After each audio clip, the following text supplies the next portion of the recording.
I love the XCAR office. I mean, last night I had a phone call telling me to get ready for an all-American road trip, Woodstock to Hollywood. But I'm not entirely sure why they've got me here at Blenheim Palace though. What?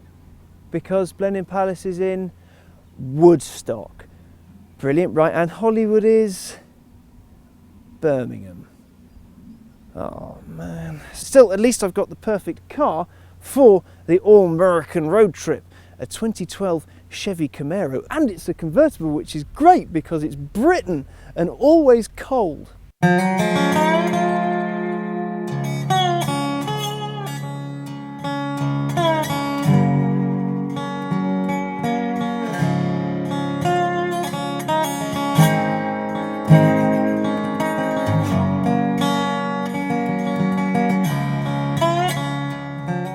The US got the Camaro in 2009, whereas the UK only got it comparatively recently. Now, we only get two versions of it, a coupe and a convertible, but each of those come with a 6.2 litre V8.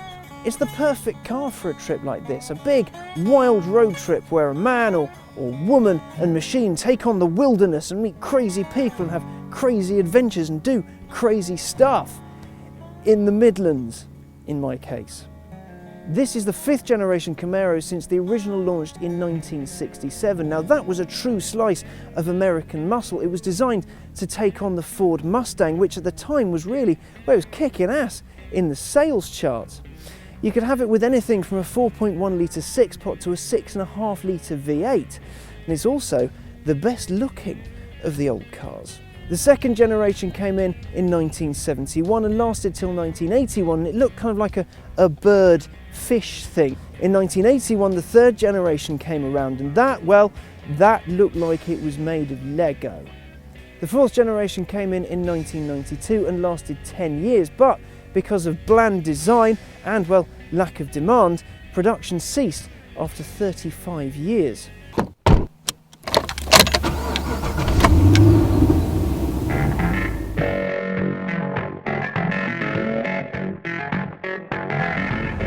That is until 2006, when the new Camaro concept was released.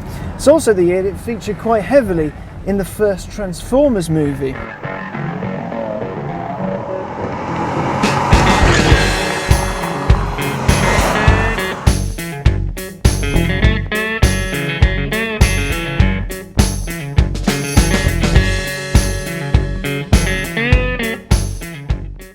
Isn't it funny how the British countryside looks absolutely nothing like Southern California?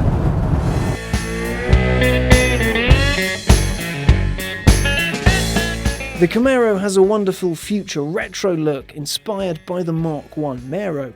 The US gets a few engines, V6s, V8s and sundry, but my favourite versions are the SS models.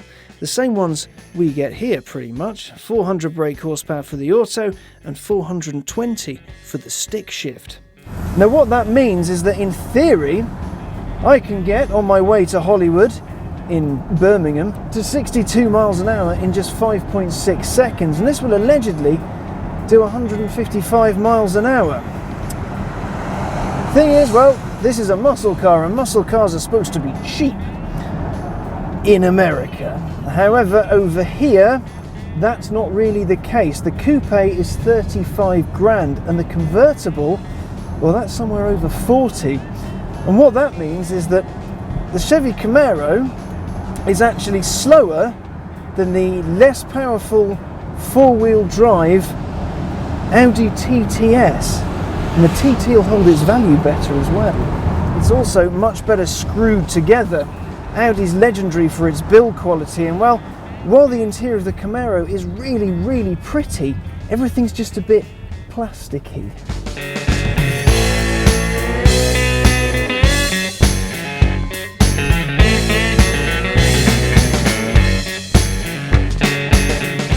Surely its 400 brake horsepower will save it from its plasticky interior and its high price point.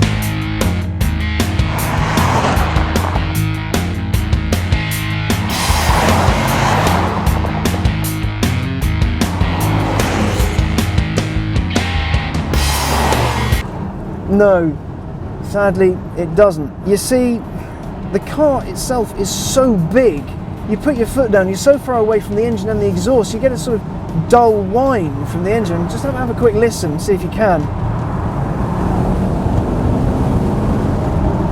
It's kind of a shame, really. It doesn't feel all that quick as well because of the car's vast expanse. I mean, you will catapult yourself into the distance, but you just don't feel it. And then there's the gearbox and the handling. The gearbox, the auto, it just doesn't know what it's doing. It's so indecisive, it really isn't that pleasant. You put your foot down, it goes, oh no, I've got to be down again, no, oh here we go. It's so sloppy, it's really not a pleasant thing to use. The suspension, well, that's floppier than a blobfish. It's not great. You put it into a corner and then you feel the whole car lean, and then you accelerate, the whole car lifts itself back up. Now, this could be endearing, but the thing is, it does it every single time you put your foot down. So you want to go a little bit faster? There we go. Oh God, there's the gearbox being indecisive. I really wanted to like this Camaro. I really wanted to love it. I've been looking forward to driving it for years, and I mean years. Since I first saw it in 2006, I was like, yes, that is the car I want to drive. But in reality, it's really disappointing. The engine doesn't sound as good as a muscle car should. It goes as well, but you don't feel that. You don't get that surge of adrenaline you expect. And let's not forget the sheer size of this thing.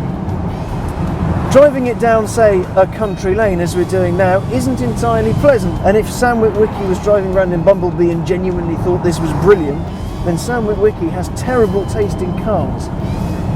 That is until you do one thing.